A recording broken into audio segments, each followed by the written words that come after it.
우리가 예전에 그 북진 통일하자를 주장했듯이 대만이라도 먹어야겠다. 중국이 대만을 침공하면 중국을 견제하고 싶은 미국한테 굉장히 꽃놀이패가 됩니다. 이미 러시아랑 우크라이나라는 선례가 있잖아요.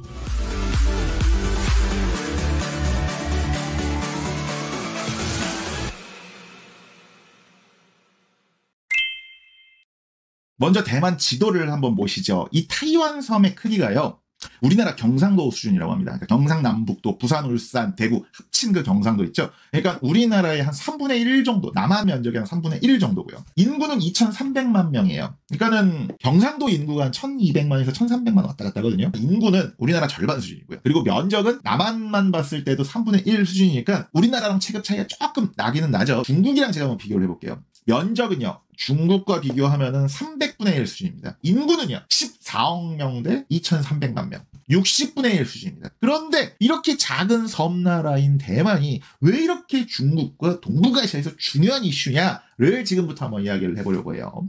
중국과의 거리가 어느 정도인지 한번 살펴볼게요. 중국 남동쪽에 있는 푸젠성, 복건성이죠. 이 복건성이랑 타이완 본섬 사이를 대만 해협, 타이완 해협이라고 합니다. 이 해협의 길이가 약 120km에서 뭐 짧은 데는 120km, 그리고 뭐 조금 멀면은 여기 이제 130km 정도 떨어져 있다고 해요. 그러니까 우리나라에 비교를 하면은 전라남도에 있는 목포에서 딱 제주도까지 거리가 150km 정도 되거든요. 그러니까 배를 타도 천천히 가도 한 서너 시간이면 갈 수 있는 굉장히 가까운 거리다. 심지어 타이완에서 시료 지배 중인 이제 그 진먼섬, 금문도 같은 경우는요, 중국에서 1.8km밖에 안 떨어져 있어요. 서강대교 길이가 1.3km니까 서강대교보다 조금 더 긴 거죠. 그러니까 뭐 수영 좀 잘하는 분들이면은 여기 그냥 헤엄쳐서 왔다 갔다 할 수 있는 그 정도의 거리다.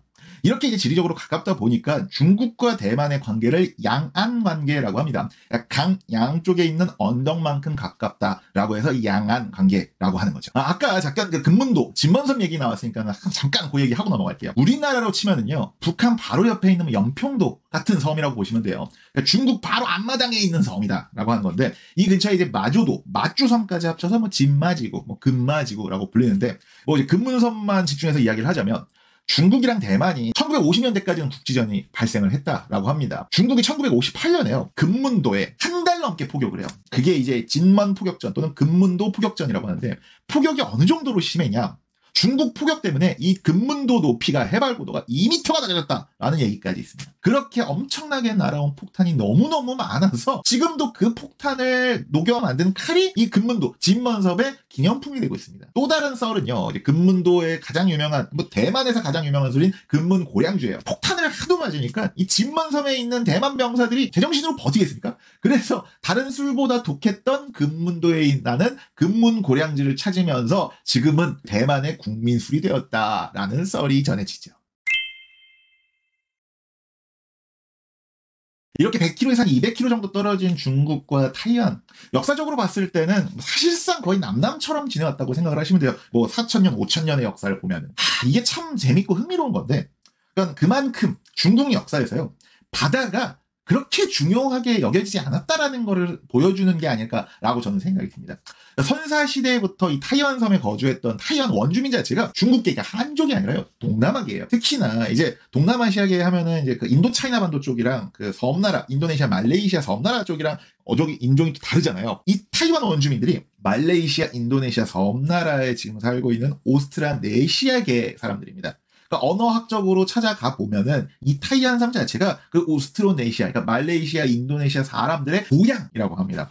그러니까 이제 황하, 뭐 장강 등등에서 농사짓던 중국인들과 태생적으로 섬나라 사람들이었던 타이완 원주민들은 그만큼 달랐다라는 거죠. 그럼 이제 지금 대만인들은 중국인들이랑 아예 민족이랑 어족이 다른 거냐? 그렇진 또 않습니다. 그러니까 동남아시아계 원주민은 지금 대만 인구의 5% 이하예요. 지리적으로 중국이랑 워낙 가깝다 보니까는 오래전부터 중국, 특히나 여기 있는 뭐 복건성이라든지 뭐 광동성, 남중국인들이 해변가에서 많이 건너와서 정착한 한족들이 굉장히 많다고 해요. 그래서 사실상 한족이 95% 이상인, 그래서 민족적으로 봤을 때는 중국이랑 타이완은 그 한족으로 묶일 수 있다라고 말씀드릴 수 있죠. 저 같은 경우도 그 해외여행 갈 때 보면 항상 이렇게 which country 아니면 where are you from 물어보잖아요. 근데 지금처럼 살이 쪘을 때는 중국 사람 Chinese 라고 물어보기도 하고요. 그리고 살을 빼서 다니잖아요. 그러면은 타이완 사람이냐고 대만 사람이냐고 물어봐요. 그만큼 중국인이랑 대만인 이미지가 크게 다르지 않다.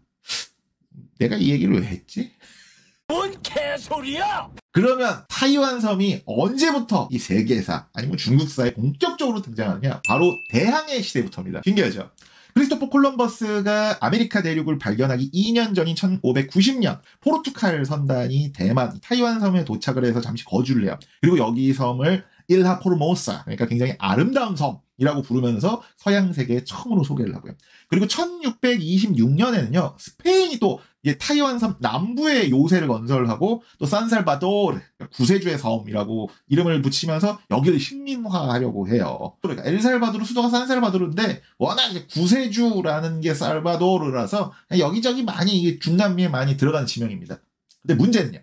하필이면 또 이제 필리핀에서 내란이 벌어지면서 스페인은 자연스럽게 대만 섬 식민화를 포기하죠. 요 시기가 언제냐? 바로 명나라 시기입니다. 해금 정책하던 그 명나라 시기. 그러다가 동남아시아, 특히나 이제 인도네시아를 노리던 네덜란드의 동인도 회사가 타이완 섬을 또 차지를 하고요. 동북아시아 교역 거점으로 좀 육성을 하려고 해요. 그러니까 중국에서 비단, 도자기, 약재를 수입을 해서 일본이나 또는 네덜란드로 재수출하는 중개무역 거점으로 여기를 삼으려고 해요. 그런데 문제는요. 1644년에 명나라가 멸망을 합니다. 누구에 의해서? 그냥 혼자 멸망해요. 그리고 그렇게 이제 빈집이 된 명나라를 만주족의 청나라가 정복을 하나씩 지역을 정복을 해 나가기 시작하고요. 자연스럽게 이제 남중국해 동남해안에 살고 있는 한족들이 대만으로 대거 이주를 해야 합니다. 그리고 이 사람들이요. 네덜란드 너네 저리 가! 라고 하고 이제 여기가 우리 반청, 그러니까 만주족, 저 이민족, 저 오랑캐 놈들에게 여기서 우리가 싸우겠다라고 하면서 아주 반청 항쟁을 수십 년 동안 벌입니다. 그러니까 정송공 이런 얘기 하는데 넘어가시죠. 결국 이 반청 항쟁은 실패로 끝나고요. 청나라가 1683년에 점령을 하면서 이제 타이완 섬이 중국 역사에 본격적으로 편입이 되죠. 그런데 이 역사를 조금만 다르게 틀어서 보면은요. 바로 이때부터 타이완 섬의 사람들, 즉 대만 사람들한테는 중국 본토의 거대 세력에 저항하는 어떤 그러한 역사가 시작이 됐다. 대만 사람들에게는 그런 정체성이 이 17세기 중후반부터 생기기 시작했다라고 이해를 하면 어떨까라는 생각을 저는 합니다. 그렇게 이제 200년 동안 청나라의 영토였던 타이완 섬이 이제 19세기 후반에는 이제 일본의 식민 지배도 받죠.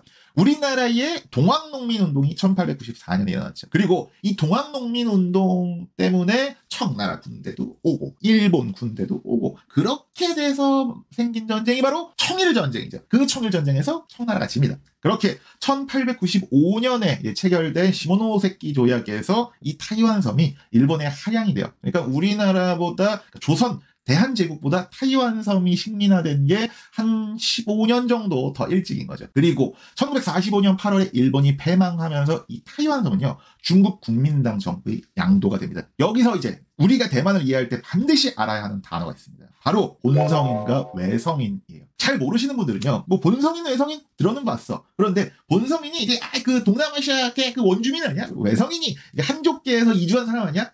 아닙니다. 일본 식민 지배를 받던 1945년까지 그냥 대만에 살고 있던 중국계, 그러니까 한족 거주민을 그냥 우리가 본성인이라고 합니다. 그러니까 본성인이건 외성인이건 다 한족이에요. 그리고 이 본성인, 즉 1945년 전까지 대만에 살고 있던 한족 인구가 80% 이상이에요. 한 84%, 85% 정도 된다고요. 그러니까 대만인 대부분은 우리가 한족으로 묶이긴 하지만 1940년대까지 중국 본토와는 다른 정체성을 가졌다는 거예요. 물론 처음에 국민당 정부, 국민당 군이 왔을 때는 나름 한족에서 같은 민족으로 인식이 되다 보니까 대만에 살고 있던 본성인들도 중국 국민당군을 굉장히 초기에는 환영을 해요. 그런데 이 국민당군이 점령군처럼 굴어요. 이게 일제 식민 지배를 수십 년 동안 받다 보니까는 국민당군, 그러니까 중국 본토에서 봤을 때는 이 본성인들이 약간은 그 부역자 느낌이죠. 식민 지배를 허용한 이 부역자 같은 느낌이 드는 겁니다. 이게 잘못된 거죠. 지들이 청나라가 잘못해서 그냥 하향이 된 건데 왜 거기 살던 사람들까지 앞잡이 취급을 하면 안 되잖아요. 그러니까 잘못한 거죠. 심지어 대만에서 이 국민당 군 그리고 국민당 공무원들이 부정부패를 엄청 저질러요. 그러니까 청나라 때부터 우리는 버림받았다라고 하는 고아의식, 그리고 본토인들한테는 그 일본의 앞자리 또는 예전에 니네 그 동남아에서 미개한 사람들 이 취급까지 받으니까는 본성인들 입장에서는 당연히 불만이 폭발할 수밖에 없죠. 그래서 당시 대만에서는 개가 떠나니까 돼지가 왔다, 국어절해라는 말까지 유행할 정도였습니다. 그러다 일이 터집니다. 1947년 2월 17일 타이페이에서 그냥 그 우리나라로 치면 그 담백하게 노인이 정부 단속반 경찰한테 실랑이를 벌이다가 폭행을 당해요. 노인이 맞아요. 아주 세게 맞습니다. 대만 사람들 같은 경우에 본성인들은 이게 너무 과잉 단속하는 거 아니라고 항의를 하던 과정에 경찰이랑 충돌을 했는데 이때 한 학생이 경찰 총에 맞아서 사망까지 합니다. 여기에 분노한 대만 시민들이 거리로 쏟아져 나왔는데 이걸 또 국민당 정부가 무력으로 진압을 해버려요. 이게 타이완 역사상 가장 비극적인 학살 사건인 228 사건입니다. 그러니까 우리로 치면은 광주 민주화 운동과 비슷한 것이죠. 훗날 타이완 정부가 공식 발표한 228 사건의 사망자가 28,000여 명인데 이거는 그냥 정부 발표일 뿐이고요. 1960년 호적 조사를 실시했을 때 실종자로 분류된 12만 명, 무려 12만 명 중에 상당수가 바로 이 228 사건의 희생자로 추정이 되곤 합니다. 그런데 여기서 그냥 그치는 게 아니에요. 이 사건으로요, 타이완 전역에 계엄령이 내려져요. 그리고 국민당에 반대하는 그 어떠한 활동도 허용되질 않습니다. 민주화를 요구하면은 친일파, 간첩, 빨갱이로 몰려서 그냥 다 숙청당합니다. 타이완 섬에 최초로 계엄이 선포된 게 1947년, 이 계엄령이 완전히 끝난 1987년까지 약 40년 동안 타이완 섬에서는 이 계엄 통치가 이어져 온 겁니다. 대만에 대해서 아는 척을 하려면요, 반드시 알아야 하는 용어가 있습니다. 바로 국부천대예요. 그러니까 국민당 정부가 천도했다. 어디로? 대만으로. 그래서 국부천대인데 이게 대만 현대사에서 꼭 알아야 하는 사건이죠. 뭐 아시는 분들은 아시겠지만은 2차 대전이 끝나고 중국에서는 마오쩌둥이 이끄는 공산당이랑 장제스가 이끄는 국민당이 내전을 벌입니다. 이게 이제 국공내전이죠. 뭐 역사가 스포일러니까 당연히 뭐 중국 공산당이 이긴 건 다들 알고 계시잖아요. 그렇게 1949년 4월에 중화민국, 그러니까 중국 국민당 정부의 수도인 난징, 남경이 함락이 됩니다. 그리고 장제스랑 국민당 정부는 어디로 피난을 가야 되나, 어디로 수도로 옮겨야 되나 고민을 합니다. 첫 번째 후보지는 원래 그 스촨성 쪽이었습니다. 중일 전쟁 때도 일본군한테 밀려서 이 스촨성의 충칭으로 정부를 옮기잖아요. 그때처럼 정부를 충칭으로 옮길까, 스촨성 쪽으로 옮길까? 라는 생각을 갖고 있었대요. 그럼에도 불구하고 이 국민당 정부가 타이완 섬으로 정부를 이전한 거는, 그리고 타이완으로 가자라고 주장하는 사람이 누구냐면은 지리학자 장치윈, 장기윤이라고 있는 장치윈이라는 인물이에요. 아마 제가 알기로는 그 대만에서 교육부 장관까지 한 그런 인물이거든요. 이유는 간단합니다. 일본의 식민지였어서 일본이 남기고 간 산업자원이 있다. 그리고 국민당한테 대항할 만한 군벌 세력도 마땅히 없고, 그리고 공산당세도 약한 편이다. 그리고 섬이 갖고 있는 전략적 가치가 있다. 그렇게 1949년 12월 7일 국민당 정부는 타이완 섬으로 도망을 갑니다. 그렇게 국부천대 과정에서 국민당 정부랑 같이 대만으로 피난 간 사람들을 밖에서 온 사람들, 밖에서 태어난 사람들이라고 해서 외성인이라고 부릅니다. 현재는 이제 뭐 본성인과 외성인을 구분하기가 쉽지가 않지만 대부분이 다 그냥 대만에서 태어난 사람들 아니겠습니까? 그런데 굳이 구분을 하자면 대만 인구의 한 84% 정도를 국부천대 이전부터 있었던 대만에서 태어난 본성인으로 보고요. 그리고 대만 인구의 14% 정도는 국부천대 과정에서 이주하고 그들의 가족들인 외성인으로 본다고 합니다. 그리고 타이완 섬으로 이주는 중화민국 국민당 정부에게는 신의 한 수가 됩니다.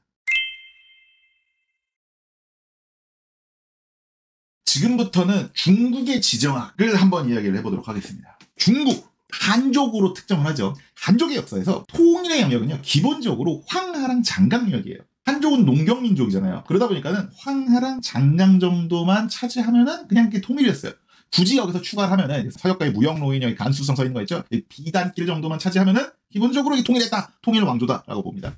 한족의 대표적인 통일왕족 한, 당, 송, 명나라 모두 뭐 만주나 아니면 몽골, 뭐 티베트 다 점령 못했어요. 그냥 북쪽이나 이런 데 만리장성 짓고 북쪽에 주로 있는 유목민들만 견제하면 됐습니다. 그러나 이게 근대 이후에 생각지도 못했던 취약 지역이 생깁니다. 바로 어디냐? 이 동쪽과 남쪽에 있는 바다입니다. 근데 이전에는 기본적으로 해양 세력이라고 할 만한 사람들이 없었죠. 그러다 보니까는 뭐 황해, 동중국해, 이 남중국해는 사실상 중국에게 있어서는 천연 장벽 같은 역할을 했습니다. 가끔 이제 뭐 왜구들이라든지 뭐 이런 소규모 해적이 지방에 있는 정보들을 괴롭히는 정도였지, 실제로 중국이라는 한족이라는 거대한 제국을 위협할 만한 곳이 동쪽과 남쪽에는 없다시피 했습니다. 그런데 19세기 중반부터는 영국이, 그리고 20세기도 중반부터는 미국이 이 동쪽과 남쪽에서 중국을 압박하기 시작하면서 수천 년 동안 이어져 온 중국의 역사, 한족의 역사에서 바다가 갑자기 중요해집니다. 우리가 이렇게 중국의 근처 바다를 보면은 동중국 해도 그렇고 뭐 남중국 해도 그렇고 그냥 뭔가 이렇게 태평양에 여기서 이렇게 뻥 뚫려있는 느낌이잖아요. 이 뻥 뚫려있네. 하지만 자세히 보잖아요. 북쪽에 있는 일본의 규슈부터 시작했어요. 타이완, 대만섬 사이에는 섬이 엄청 많아요. 이걸 이제 이게 난세이 제도라고 하거든요. 류큐 왕국이 있었던 뭐 류큐 제도, 그리고 밑에 뭐 사친한 제도 이렇게 불리는데 여기가 1500km 정도 되는데 여기에 섬이 200개 정도가 줄지어 있습니다.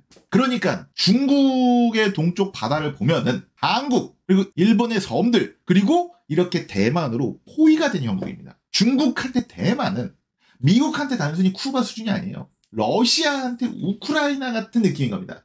가뜩이나 주변에 한국도 그렇고 일본도 그렇고 그리고 미국도 이제 계속 오키나와에 주둔하고 있어서 다 적국인데 아니 숨통은 좀 타야 될 거 아니냐. 그래서 중국은요 대약진 운동이라든지 문화 대혁명의 혼란을 어느 정도 수습하고 1982년에 최고 지도자인 덩샤오핑의 지시로요 뭐 제1열도선 그리고 제2열도선 같은 해상 방위선 개념을 이제 만들기 시작을 합니다. 바다에서 미국이랑 완충지대를 좀 확보해야겠다라는 구상인 건데 이게 내부적인 안정 그리고 이제 개혁 개방 경제 성장을 추진하면서 자연스럽게 이 대만에 이제 눈이 가기 시작을 한 겁니다. 야 우리가 미국으로부터의 압박을 좀 덜 받으려면은 최소한 이 대만이라도 먹어야겠다라고 생각을 한 거죠. 하지만 현대사를 거치면서 양안 관계, 즉 중국과 대만과의 관계가 조금씩 복잡해져 갑니다. 다시 대만으로 넘어올게요. 228 사건으로 이제 대만의 계엄령 벌어지고요. 그리고 국부천대로 이제 외성인들이 이주를 하고 그렇게 국민당이 1980년대까지 독재를 해요. 그리고 국민당 정부는 우리가 예전에 그 북진통일하자를 주장했듯이 대륙 수복을 굉장히 오랫동안 꿈꿔옵니다. 그래서 이제 하나의 중국, 즉 합법적인 중국 정부는 하나일 수밖에 없다라는 개념도 사실 장제스가 더 강하게 주장했어요. 그 대만섬, 그러니까 타이완으로 밀리고 나서 미국이랑 일본도 야 하나의 중국 너무 강조하지 말고 이제 너희도 두 개의 중국을 수용을 해라 해서 좀 공존하는 방향을 찾자라고 나름 이렇게 요구를 했는데 장제스가 그냥 거부해버려요. 결국에는 뭐 1971년에 이제 유엔 안보리 상임이사국 자리도 뺏기고 그리고 아예 유엔 회원국 자리도 중국한테 빼앗겨버리잖아요.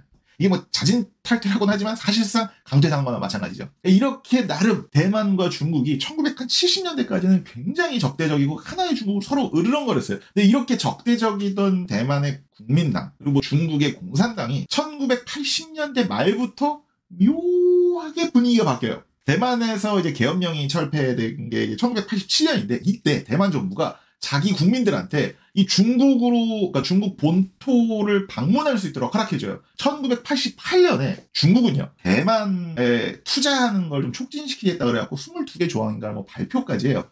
그리고 1992년에는 중국과 대만이 서로 만나서 하나의 중국에 합의한다고 발표를 해요. 갑자기 해빙 무드가 막 발생을 하는 거죠. 요걸 우리가 이제 1992년 합의 또는 부의공식이라고 해요. 이게 그러니까 1980년대를 접어들면서 중국은 국력이 세지면서 이제 대만을 흡수할 수 있겠다라는 자신감이 생긴 거고 대만을 통치하고 있던 국민당 정부는 야 이대로 가다가는 진짜 죽도 밥도 안 되겠다 싶은 뭐 생각이 들었나 보죠. 그런데 문제는 대만 내부에서 번화가 생겨요. 1990년 이제 민주화 이후에 처음 총통 선거가 벌어집니다. 이때 대만에서 태어난 즉 본성인 출신이 총통으로 당선이 돼요. 그게 이제 리덩우이 총통이거든요. 그러니까 국민당 소속이긴 한데 본성인 출신이. 그리고 이 리덩우이 총통이 무슨 말을 하냐면요. 양안 관계는 중국과 대만 관계는 두 개의 동등한 정치 실체다. 즉 이게 뭐 말 그대로 두 개의 중국을 말하는 거잖아요. 이런 식으로 발언을 하면서 막 대만 해협 있죠. 여기 대만 해협에 그때 당시에 덩샤오핑이 막 배 띄우고 군사 위기까지 벌어져요. 그러다가 2000년에는요. 아예 국민당 독재에 반대해왔던 제1야당이었던 민진당, 민주진보당이 총통선거에서 2000년에 승리를 하면서 처음으로 대만에서 정권 교체에 성공을 합니다. 정리를 한번 할게요. 국부천대 과정에서 중국 본토에서 대만으로 넘어왔던 외성인을 기반으로 하고 그리고 상대적으로 좀 보수적인 성향을 가지고 있는 유권자를 기반으로 한 국민당 같은 경우는 하나의 중국을 강조해 왔지만 기본적으로 중국인으로서의 정체성이 굉장히 강해서 원래는 하나의 중국을 외치면서 반중을 외쳤는데 친중으로 노선이 살살살살살살 바뀌어요. 사실상 외성인 그리고 국민당한테 중국은 고향이잖아요. 그러니까 중국으로 돌아가는 게 중요한 거죠. 그런데 반대로 봤을 때 대만에서 태어났던 본성인을 정치 기반으로 하고 상대적으로 조금 개혁적인 성향을 가지고 있는 민진당 같은 경우는 대만으로서의 정체성을 굉장히 강조하고요. 그리고 그냥 아예 대만은 다른 나라다. 대만이 그냥 독립을 해버리자. 라는 걸 굉장히 강조를 합니다. 본성인. 그리고 민진당 입장에서는 고향이 어디야? 중국이 아니에요. 대만이 그냥 우리 고향이야. 왜 자꾸 중국으로 돌아가려고 그래? 그러다 보니까 자연스럽게 외교도 중국과는 좀 거리를 두는 반중. 그러다 보니까 자연스럽게 미국에 의지하는 친미 노선을 타게 되는 겁니다.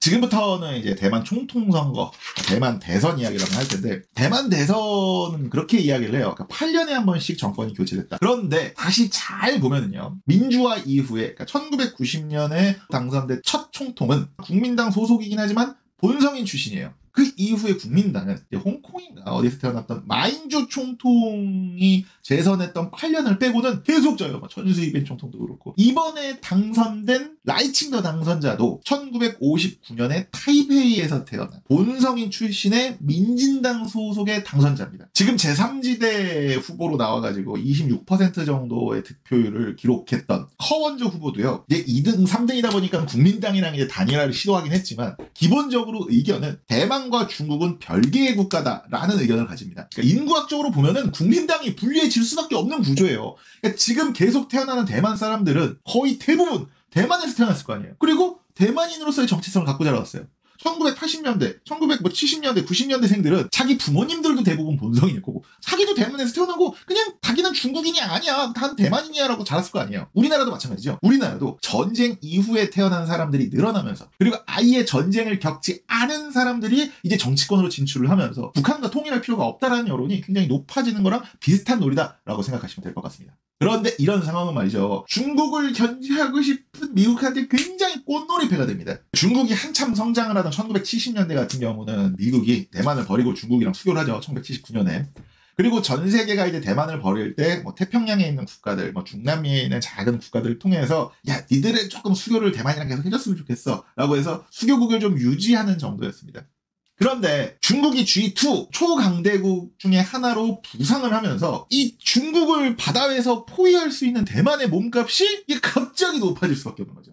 트럼프 정부 때는 아예 타이완 동맹보호법, 타이완이랑 동맹을 맺으면 보호해줄게. 그리고 대만 보증법, 대만에 관련된 경제적으로 보증을 해줄게. 이런 법들을 통과시키면서 대만이 계속 측면으로 지원을 해줘요. 이번 그 대만 대선 결과를 보고 조 바이든 미국 대통령 같은 경우는 우리는 그 대만의 독립을 지지하지 않는다라는 원론적인 입장을 고수했다라고 나오긴 하지만 조 바이든 정부 때에도 미국 의회 차원에서 수많은 의원들이 대만을 방문하면서 중국을 간접적으로 압박을 합니다. 그러면 미국이 정말로 대만을 끝까지 지켜줄 것이냐? 저는 그렇게 보지는 않아요. 이미 미국이랑 유럽 입장에서는요, 세금 지원이라든지 재정 지원을 통해서 대만의 대표적인 아주 글로벌 반도체 기업인 TSMC의 대체자 찾기에 나섰어요. 지정학적인 리스크를 안고 있는 TSMC에 미국이랑 유럽이 더 이상 너무 의존할 수는 없지 않겠느냐라는 판단에서 결국엔 대체자를 찾게 나선 것이죠. 하지만 우리는 봤지 않습니까? 이미 러시아랑 우크라이나라는 선례가 있잖아요. 그러니까 벌써 이제 2년이 다 돼가는 러시아 우크라이나 전쟁에서 희생되는 사람들은 안타깝지만 미국 입장에서 봤을 때는 손 안 대고 코 푼 느낌이잖아요. 그러니까는 러시아의 군사력이나 이런 게 어느 정도인지 테스트도 해보고 그리고 러시아가 전쟁을 일으켰을 때 유럽에서는 어떤 반응이 일어나는지 직접적으로 전쟁하지 않아도 유럽을 통해 간접 지원하는 것만으로도 러시아를 묶어놓는 데 어느 정도 성공했다라고 봅니다. 중국이 대만을 침공하지 못하면 지금처럼 이렇게 간접적으로 압박하면 되는 거고요. 그리고 중국이 대만을 침공하면 일본이라든지 이런 데를 통해서 또 간접적으로 지원을 하면서 중국의 군사력이 지금 어느 정도 되는지, 해군력이 어느 정도 되는지, 그리고 경제력, 정치적 안정성이 어느 정도 되는지 계속 테스트를 하면 그러면 되는 거잖아요. 또 이번에도 손 안 대고 코 풀 수 있는 거죠. 그러니까 전쟁을 통해서 희생당하는 거는 강대국들의 정치인들이 아니에요. 자기들이 결정하지 않은 전쟁에서 끌려가서 희생되는 중국과 대만의 그냥 힘없는 민초들, 민중들인 것이죠. 미국과 중국은 결국 전쟁을 할 수밖에 없다. 여러분은 어떻게 생각을 하시나요? 미국과 중국이 직접적으로 뭐 전면전을 하기는 쉽지가 않겠죠. 그러다가 그냥 인류가 멸망해버릴 수가 있으니까. 하지만 그 존재만으로도 중국의 바닷길을 봉쇄할 수 있는 대만을 중국이 침공하는 양안전쟁을 통해서 미국과 중국이 대리전을 벌일 것이다 라는 전망은 날이 가면 갈수록 커지고 있습니다. 오늘은 이 주장, 그러니까 미국과 중국이 결국엔 전쟁을 벌일 것이다 라고 하는 주장의 이론적인 근거를 한번 알아보려고 해요. 바로 투키디데스의 함정입니다. 새로운 강대국이 부상을 하면서 기존의 강대국이 이를 두려워하게 되고 그 과정에서 결국에는 전쟁이 발발한다. 그러면은 왜 투키디데스의 함정이냐? 이게 두 명이 킬을 해서 한 명이 디저브로스 할 때의 투키디데스가 아닙니다. 물론 헷갈리시는 분들은 그렇게 외우시면 돼요. 하지만 투키디데스가 누구죠? 펠로폰네소스 전쟁사죠. 펠로폰네소스 전쟁사를 쓴 사람이 바로 투키디데스입니다. 그럼 펠로폰네소스 전쟁은 무슨 전쟁이죠? 아테네랑 스파르타가 싸운 전쟁이잖아요. 그리스의 도시국가 즉 폴리스들이 페르시아 제국에 맞서서 싸운 전쟁이 페르시아 전쟁입니다. 그리고 그 페르시아 전쟁에서 아테네랑 스파르타가 중심이 돼서 페르시아 전쟁을 치르죠. 그렇게 페르시아 전쟁에서 그리스 도시국가들이 이기고 그 폴리스들이 지중해 세계로 확장해 나가는 과정에서 해상 제국인 아테네가 급부상을 하게 되고, 그리고 나름 그리스 도시국가들 사이에서는 이 형님 노릇을 하던 스파르타 입장에서 이 상황이 못마땅한 거죠. 결국에는 그리스의 주도권, 그리고 더 나아가서 지중해의 주도권을 두고서는 아테네와 스파르타, 그리고 이들을 따르는 폴리스들, 도시국가들이 펠로폰네소스 전쟁에서 맞붙습니다. 펠로폰네소스 반도에서 치러진 전쟁이라고 펠로폰네소스 전쟁이죠. 투키디데스는 이 전쟁의 원인이 아테네의 부상과 이에 대한 스파르타의 두려움 때문이라고 주장을 합니다.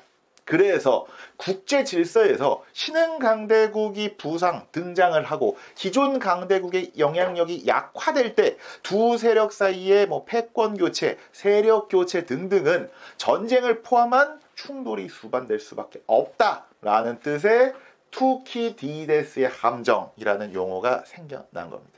참고로 펠로폰네소스 전쟁은요, 스파르타가 이겨요.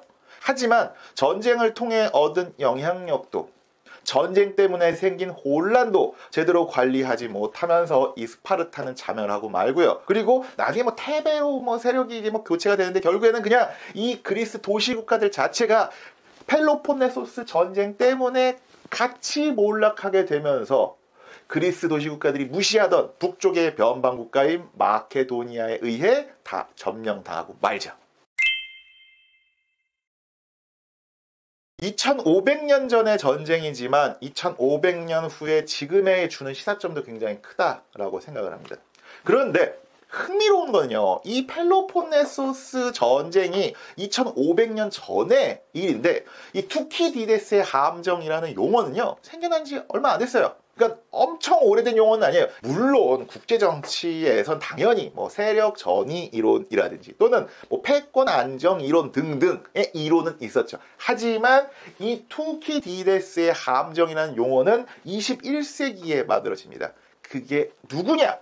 하버드 대학교 케네디 스쿨, 즉 공공정책 전문대학원의 초대 학장을 지냈던 그레이엄 앨리슨입니다. 2012년 파이낸셜 타임스 기고에서 이 용어를 처음 썼다라고 해요. 그리고 그에 저서인 예정된 전쟁에서 투키디데스의 함정을 아예 집대성해버립니다.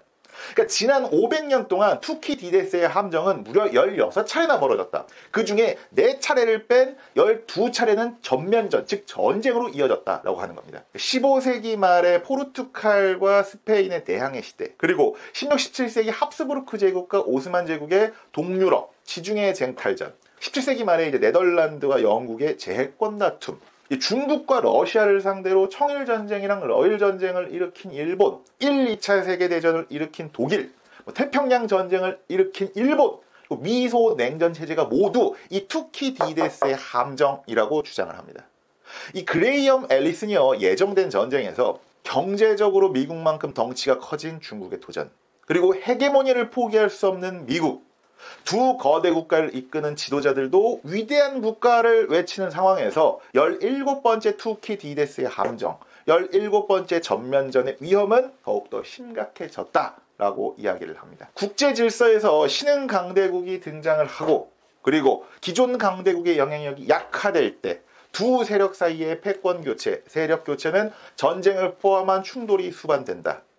G2, 초강대국이라고 불리는 미국과 중국은 이 투키디데스의 함정에 또다시 빠지게 될까요? 최근에는 미중 갈등이라는 말 말고 미중 전쟁 얘기까지 하는 사람들이 참 많습니다. 그래서 뭐 중국이 대만을 침공할 것이다, 양안 전쟁이 일어날 것이다 라는 것에 대해서 2025년 설, 2027년 설, 2032년 설 등등 벌써 굉장히 많은 분들이 돗자리를 까셨습니다. 저는 전망을 하는 그런 전문가가 아니기 때문에 그냥 외교 전문지, 포린 폴리시 있죠. 이 포린 폴리시에서 3년 전에 나왔던 기사를 소개해드리면서 이번 영상 마무리해드리려고 합니다. China is declining power and that's the problem. 기존 투키디데스의 함정에서는요, 신흥국, 그러니까 아테네에 대한 기존 맹주, 그러니까 스파르타의 불안감이 전쟁을 일으켰다고 하죠. 하지만은 이 기사에서, 제가 아까 말씀드린 기사에서는요, 오히려 반대라고 이야기를 합니다. 최근 연구에서는 전쟁 이전부터 이미 아테네의 해군력은 피크를 찍고 내려오는 중이었다고 해요. 그래서 아테네 지도부는요, 스파르타한테 밀릴 걸 굉장히 두려워했고 이런 불안감이 오히려 전쟁에서 연결됐다라고 하는 거죠.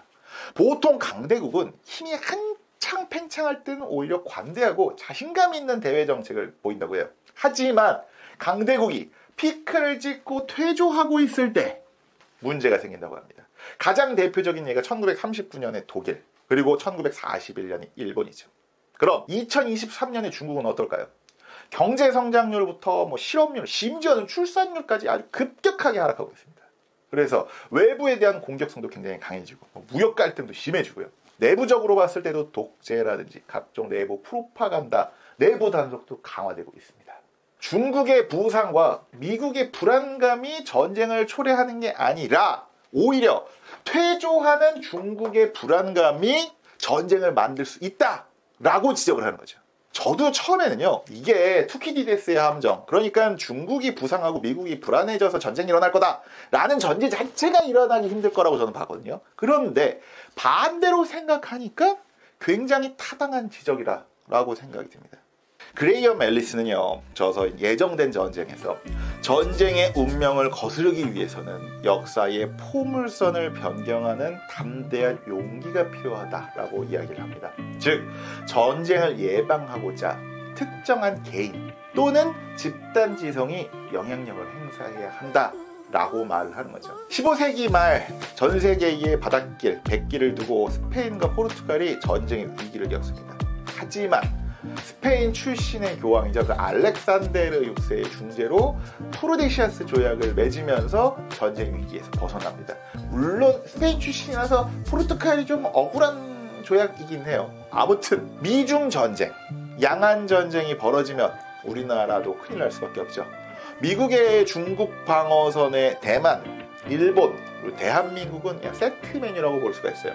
그리고 중국이 대만을 침공할 때 북한이 어떤 장기말처럼 한반도에서 강력한 무력 도발을 일으킬 가능성도 굉장히 큽니다. 이미 러시아 우크라이나 전쟁을 통해서 국지전을 빙자한 강대국들의 대리전, 그리고 자국 우선주의와 다극체제로의 이행은 본격화되었습니다. 냉전의 최전선에 있었던, 그리고 신냉전의 최전선에 있는 대한민국, 우리는 전쟁의 운명을 거스르는 역사의 포물선을 변경할 수 있는 담대한 용기를 그냥 기다릴 뿐이죠.